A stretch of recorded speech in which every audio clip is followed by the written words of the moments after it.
Hello students, this is Swati and today we are going to learn about syllable, feet and meter in a poetry. So we will start with syllable.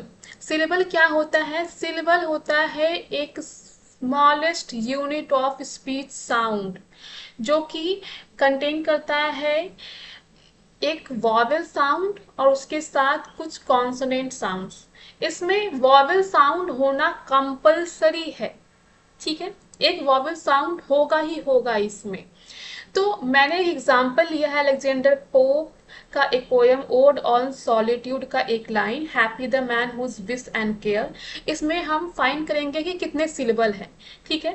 तो मैं पढ़ रही हूँ और मैं pronounce कर रही हूँ, आप सुनिएगा। Happy, happy, happy. हैप्पी में दो सिलेबल फाउंड हुए हैं। कैसे? पहला हैप, ए का साउंड क्या है? एक वॉवेल साउंड है। पी का साउंड, पी में ई का साउंड क्या है? एक वॉवेल साउंड है। तो हैप्पी में दो सिलेबल मिले, ठीक है। द मैन, द में अ का साउंड है, मैन में ए का साउंड है। Whose wish and care, whose में ऊ का साउंड है, विश में ई का साउंड है, एंड में ए का साउंड है, केयर में ए का साउंड है। इस तरह हम इस पूरे लाइन में हम देखते हैं कि टोटल हमें 8 सिलेबल मिले हैं। और अगर पोएम के किसी लाइन में अगर 8 सिलेबल हैं तो उसे ऑक्टा सिलेबिक लाइन बोलते हैं। तो अब हम देखेंगे कि सिलेबल कितने तरीके के होते हैं। सिलेबल दो तरीके के होते हैं, पहला अनस्ट्रेस सिलेबल, दूसरा स्ट्रेस सिलेबल। जो सिलेबल प्रोनाउंस करने में स्ट्रेस ज्यादा लगता है उसे स्ट्रेस सिलेबल बोलते हैं, और जिस सिलेबल को प्रोनाउंस करने में स्ट्रेस कम लगता है उसे अनस्ट्रेस सिलेबल कहते हैं। तो इस लाइन में हम देखेंगे कौन सा अनस्ट्रेस है और कौन सा स्ट्रेस है। तो हैप्पी में हैप्पी, हैप जो है उसमें स्ट्रेस कम लग रहा है comparatively P. Okay, the man, the में स्ट्रेस कम लग रहा है, मैन में स्ट्रेस ज्यादा लग रहा है।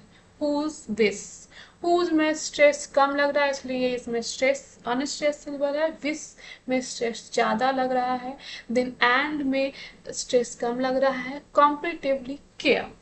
तो इस तरह से हम देख रहे हैं इस लाइन में कि अनस्ट्रेस, पहले तो अनस्ट्रेस सिलेबल आता है फिर स्ट्रेस सिलेबल आता है। अब यही अनस्ट्रेस और स्ट्रेस सिलेबल का जो कॉम्बिनेशन हो बना है वो यहाँ पे रिपीट हो रहा है, रिपीट हो रहा है। तो ये जो रिपीटेशन है वो क्या बनाता है? एक रिदम बनाता है। और ये रिदम का एक यूनिट क्या कहलाता है? फुट। तो एक यूनिट इसका क्या हुआ? वन अनस्ट्रेस और स्ट्रेस सिलेबल का जो एक कॉम्बिनेशन है वो क्या कहलाया? फुट। और इस लाइन में ये अनस्ट्रेस और स्ट्रेस सिलेबल का जो कॉम्बिनेशन है वो कितनी बार रिपीट हुआ है उसे काउंट करके हम पता करेंगे कि एक लाइन में मीटर क्या है, एक लाइन का मीटर क्या है।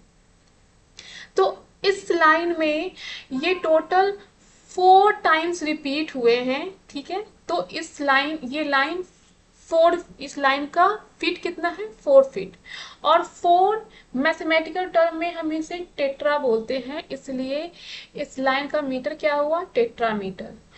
सिमिलरली अगर एक लाइन में 1 फुट है तो हम उसे मोनोमीटर बोलेंगे, 2 फीट है तो वो डायामीटर, 3 फुट है, 3 फीट है तो ट्रायामीटर, 4 फीट है तो टेट्रामीटर, 5 फीट है तो पेंटामीटर, 6 फीट है तो हेक्सामीटर, 7 फीट है तो हेप्टामीटर, 8 फीट है तो ऑक्टामीटर। तो हमने आज सीख लिया कि एक पोएम में हम मीटर कैसे फाइंड करें। Thank you.